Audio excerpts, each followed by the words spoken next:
मध्यम। यदि हमारे सामने भी दो चीज आ जाए, एक बहुत ज्यादा सुंदर हो और एक साधारण लगने वाली कोई वस्तु है, तो हम किसका चयन करेंगे? सुंदर का। आपके इस प्रश्न में ही माताओं का उत्तर छिपा होता है। माताएं तब तक सुंदर हैं जब तक संतान, और माताएं किसका चयन करती हैं फिर? संतान का। उनके शरीर के अंदर विकृति आए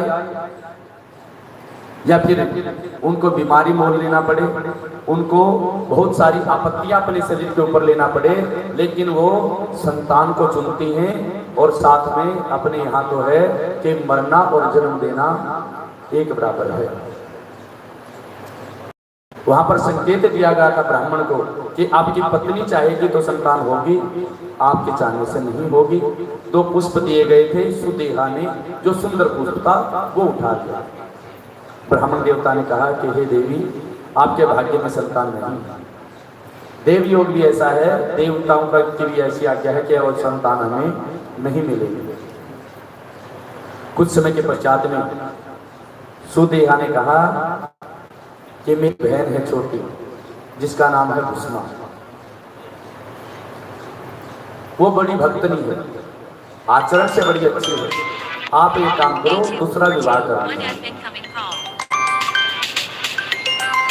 दूसरे विवाह से आपको संतान मिल जाएगी। मेरे तो मैंने खुद अपना भाग्य चयन कर लिया, अब मेरी तो संतान है, भुष्मा को संतान हो जाएगी, इसलिए मैं आपका दूसरा विवाह करवा देती हूँ।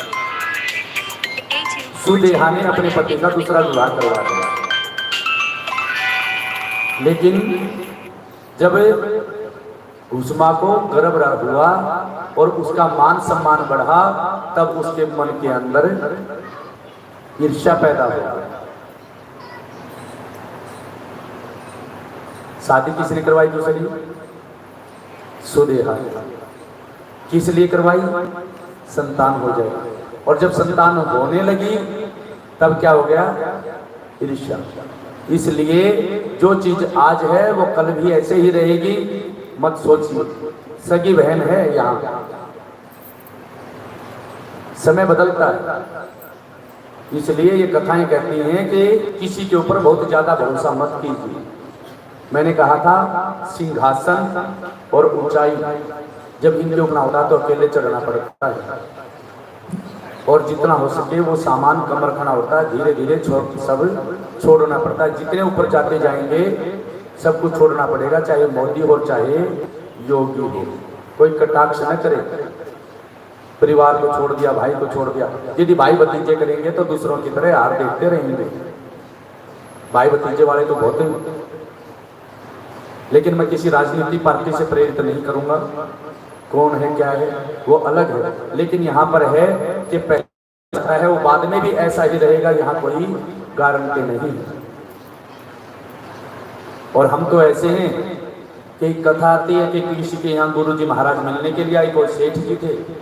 अब जैसे आज दिन निकला हमारा, वैसे गर्मी का दिन था। सेठ जी को लगा गुरुजी आएंगे और इतनी गर्मी है, अब कब क्या पता आधा घंटा पौना घंटे के लिए लाइट कट जाए। इसलिए सेठ जी ने जो कमरा था उसके चारों तरफ ठंडी बर्फ रखवा दी, पर्दे अच्छे गीले करवा दिए ताकि गुरुजी को कोई कष्ट न हो। जब सोने लगे अच्छा कूलर ऊपर लगा दिया, एसी चलवा दिया, बढ़िया काम। जो उनके यहाँ मैनेजमेंट का काम देखते थे, जिनको आज मैनेजर कह लीजिए या फिर उनको मुंशी कह लीजिए, मैनेजर थे, उन्होंने देखा कि कितनी आओ भगत कर रहे हैं गुरु जी की। सेठ जी से कहा कि गुरु यदि मेरे यहाँ गुरु जी आए तो मैं भी ऐसी ही सेवा करूँ। बोले मैं बोल देता हूँ, गुरु जी आएंगे आपके यहाँ भी। बोले कृपा करवाओ। गुरु जी से बात की कि गुरु जी हमारे यहाँ काम करते हैं, मैनेज करते हैं सारी चीज़ों को, ये भी चाहते हैं आप इनके यहाँ दर्शन करने के लिए जाएं। गुरु जी ने कहा कि हाँ अभी तो यज्ञ का समय चल रहा है, चतुर्मास का समय चल रहा है, अभी समय नहीं है, हम समय निकाल करके अवश्य आएंगे। और गुरु जी जनवरी में चले गए। अब चतुर्मास से पूरा हुआ, पर दिसंबर के आसपास में कुछ समय तक गुरु जी ने आश्रम की देखभाल की। उसके पश्चात में जनवरी दिसंबर आ गया, तब जाकर के गुरुजी ने कहा कि वे अपने मैनेजर से कहो हम 1-2 दिन में आने वाले हैं, व्यवस्था पक्की करें। उस मैनेजर ने सोचा कि वे गुरुजी के लिए जब आए थे तो एसी चलवाया था, उसने भी नया एसी लगवा दिया। गुरुजी के लिए बर्फ बिछवा दी गई थी फर्श पे, ठंडा फर्श रहे, उसने भी फर्श बिछवा दिया। और गुरुजी आए तो जो बिछोना था जिस गुरुजी को बैठा गया था उसके ऊपर लोटा लेकर के जल के हल्के हल्के छिड़काव कर दिया। कौन से महीने में? जनवरी में। गुरुजी आए और बैठे, बोले भैया ये क्या? बोले जी गुरुजी हमारी सेवा है, हमारा भी भाव है, हम भी आपकी सेवा करेंगे, जैसे लाल जी ने की थी वैसे मैं भी सेवा करूंगा। बोले भैया सेवा करोगे प्राण दोगे हमारे। देखिए भाव भी वही था, बर्फ भी वही थी, फ्रिज भी वही था, कूलर भी वही था, बदला तो क्या? मौसम। इसलिए यहाँ पर मौसम बदलता रहता है और मौसम बदलता है तो लोग भी बदलते रहते हैं। इसलिए चाहे वो कोई सामान्य जन है और चाहे कोई विशेष व्यक्तित्व वाला व्यक्ति है, ये मत सोचिए कि सदा सदा हमारे लिए कैसे रहते। घुसमा की कथा बता रही है कि सुदेहा लेकर के आई थी अपनी बहन को और बड़े अच्छे भाव थे उस समय पर उसके कि मेरी बहन आएगी, उससे संतान का जन्म होगा, हमें सुख मिलेगा।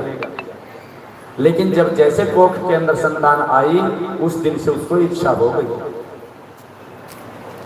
सब अपने लिए करते हैं, क्या करना है? सब अपने लिए करते हैं, अपनों के लिए करते हैं और अपनों के लिए भी सबसे पहले अपने लिए करते हैं। बोले शंकर भगवान ने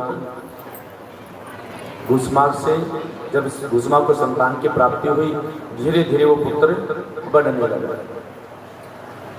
उधर पुत्र की वृद्धि हो रही है, बढ़ोतरी को मिल रहा है, और उधर जो सुदेहा थी उसकी जो ईर्ष्या थी वो दिन प्रतिदिन बढ़ने लगी। पुत्र का विवाह हो गया, लेकिन घुसमा का नियम कि वो पहले भगवान की पूजा करेगी, अपने हाथों से शिवलिंग बनाएगी, भगवान की पूजा करेगी, अभिषेक करेगी और उसके पश्चात में शिवलिंग को छोड़ करके आएगी, चाहे कैसे भी कष्ट आए। ने अपने शिव पूजन का जो नियम था वो उसका परित्याग नहीं किया। जो अभी भजन है हम चाहेंगे कथा के बाद में बजाया जाए, रहे ध्यान तुम्हारे चरणों में, भगवान तुम्हारे चरणों में, कि चाहे उसके ऊपर कष्ट कितने भी आए, कितने भी दुख आए, भगवान की पूजा पाठ कभी उसने त्याग नहीं किया। दुखद घटना घटी कि जब उसके पुत्र और पुत्र वधू सोए हुए थे, रात में ईर्ष्या इतनी बढ़ गई सुदेहा की कि उससे सहन नहीं हुआ और रात्रि में कटार ले हथियार लेकर के अपने जो पुत्र हैं, बहन का पुत्र है, अपना ही पुत्र है, अपने ही पति के तेज से उत्पन्न है, उसका रात को वध कर दिया, हत्या कर दिया। घुसमा अपने महल के अंदर, घर के अंदर पूजा कर रही है। जब पुत्र वधू उठी तो उसने देखा कि उसके स्वामी, उसके पति देव हत्या हो गई है। जाकर के अपनी को बताया, सुदेहा को बताया, घुसमा को बताया कि ऐसे से पता नहीं किस पापी ने छिप करके ऐसा काम किया, किसके मन के अंदर डाह पैदा हो गई, किसको इच्छा पैदा हो गई मेरे पति को मार दिया। सुदेहा ऊपर से नाटक कर रही है रोने का, लेकिन मन के अंदर प्रसन्न है कि आज मुझे ठंडक मिली।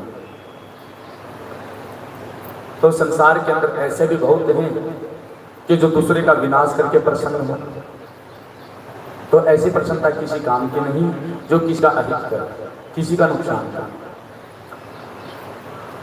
लेकिन जो सुख और दुख में सम रहते हैं, हानि लाभ में सम रहते हैं, वो भगवान को अति प्रिय। 9 प्रकार की भक्ति है और ये 9वीं भक्ति है।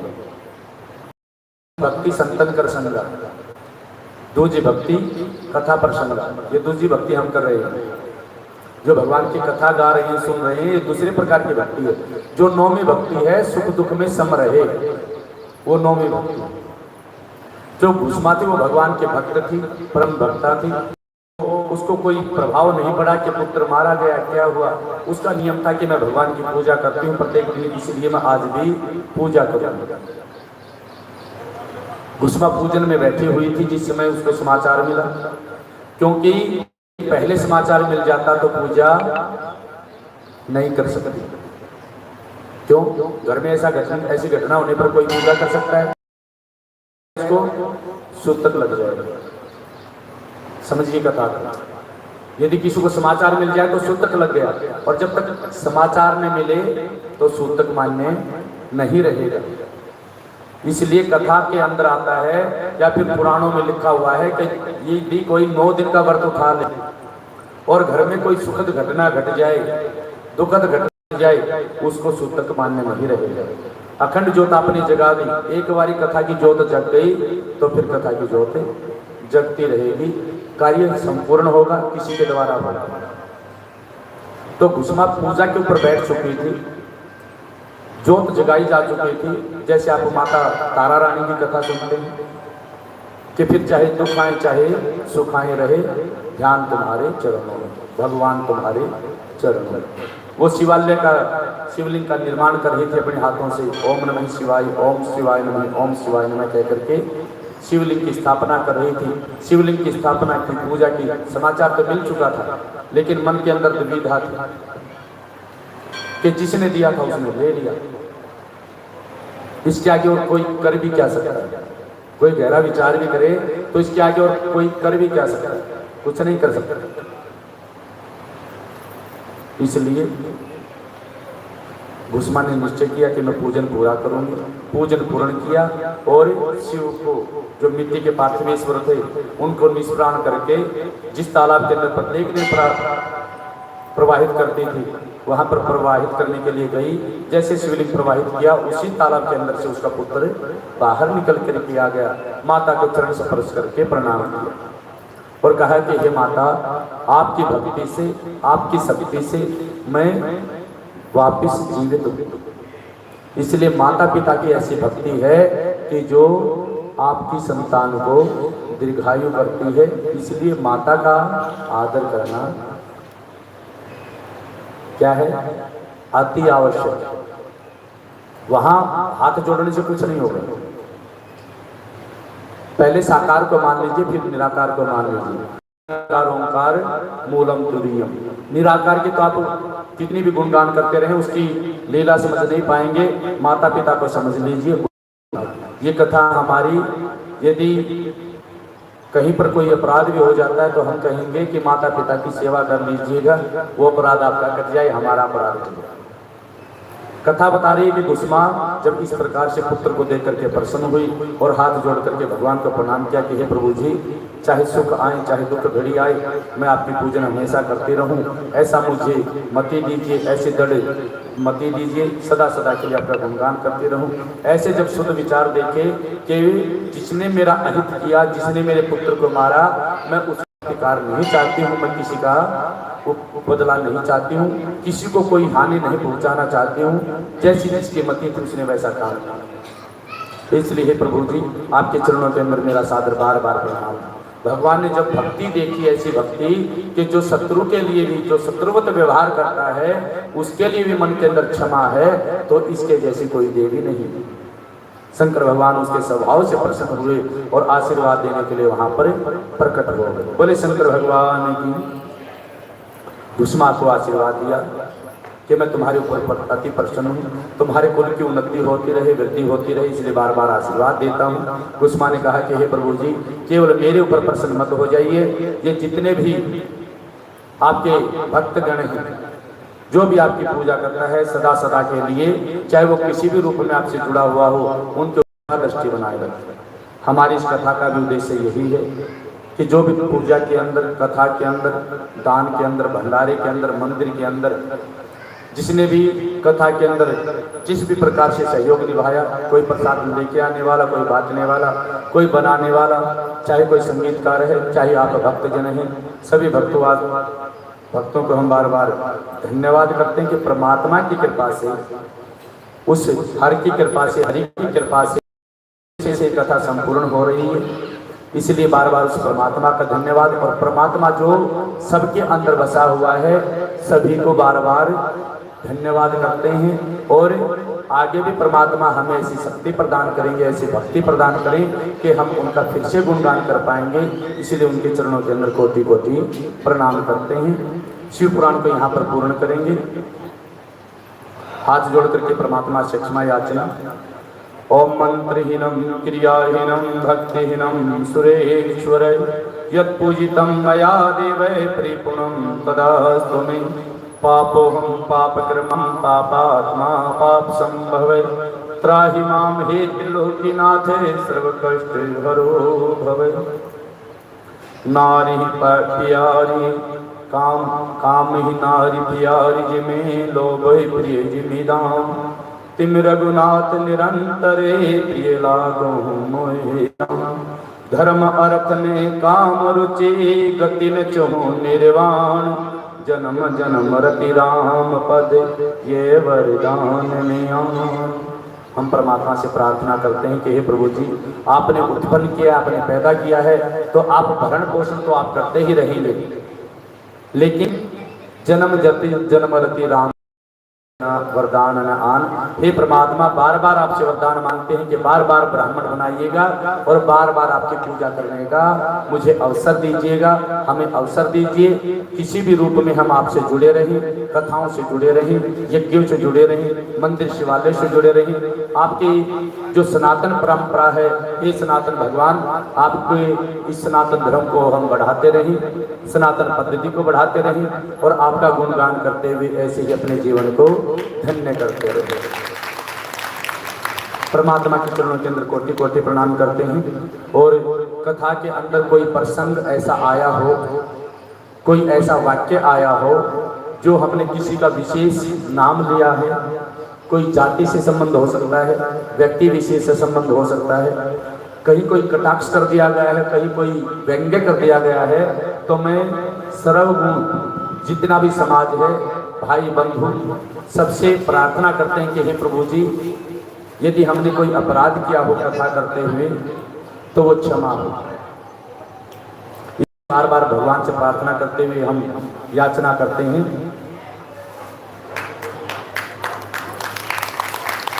बोलिए गौरी शंकर भगवान की जय, काशी विश्वनाथ की जय। माया बस जब जीव जड़ संतत फिर गुना, दिन पर क्रोध न कीजिए मायापति भगवान। सबसे प्रार्थना है कि वो माया के देने वाले हैं, मायापति हैं। यदि हम भी कहीं माया के अंदर बह गए हों, धन लोभ में या किसी ईर्ष्या भाव में, या कहीं ज्यादा अधिक प्रेम भाव के हमारा हो गया हो, ज्यादा प्रेम आ गया हो, पुत्र पर, पत्नी पर, माता पर, पिता पर अति कहीं हो गई हो, वाक्य से, वर्ण से, वाक्य से, शब्द से, तो हम सभी से क्षमा याचना करते हुए उस परमात्मा से प्रार्थना करते हैं हमारी कथाओं को सफल करें। आप सभी को आशीर्वाद दें, आपकी संतान को आशीर्वाद दें और आपका परिवार इसी प्रकार से फले फूले, सभी सुखी रहें। ओम सर्वे भवन्तु सुखिनः, सर्वे सन्तु निरामया, सर्वे भद्राणि पश्यन्तु मा कश्चित् दुर्भाग् भवेत्। अष्टादश पुराणेषु व्यासस्य वचनं दयं, परोपकाराय पुण्याय पापाय परपीडनम्। पुराण को यही पूर्ण करें। 18 पुराण 6 शास्त्र 4 वेद, इनमें बात कही है दोई। सुख दीने सुख होए और दुख दीने दुख होए। हमने पुराण सुनाया, हमने सुख की कामना की है। परमात्मा आपको सुखी रखे, हमें सुखी रखे और दूर दूर से भी दुख आपके पास में आए, इसलिए परमात्मा के चरणों के अंदर प्रणाम करेंगे। त्वमेव माता च पिता त्वमेव बंधु च सखा त्वमेव विद्या द्रविणं त्वमेव सर्वं मम देव देव।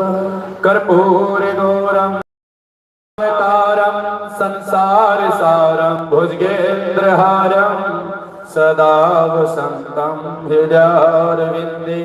भवं भवानी सहितं नमामि।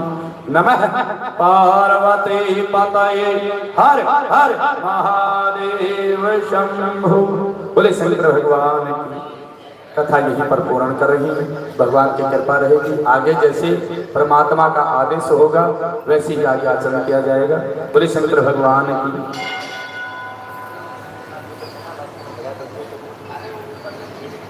अच्छा, मैं सोचा तेरी मांग बैठ गई। चलो कोई बात नहीं, खड़े हो। आए इसी तरह पूछ रहा राम राम से जैसे मैं मांग पूछती। आजा बेटा, खड़े हो।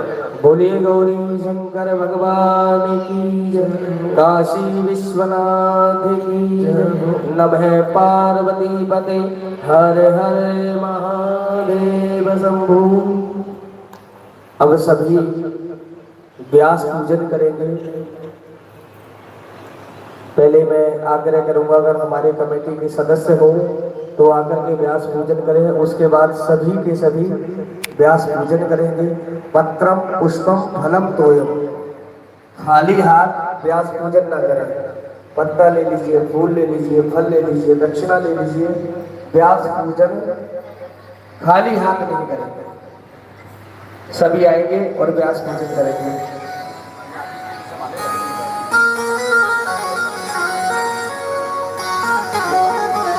सब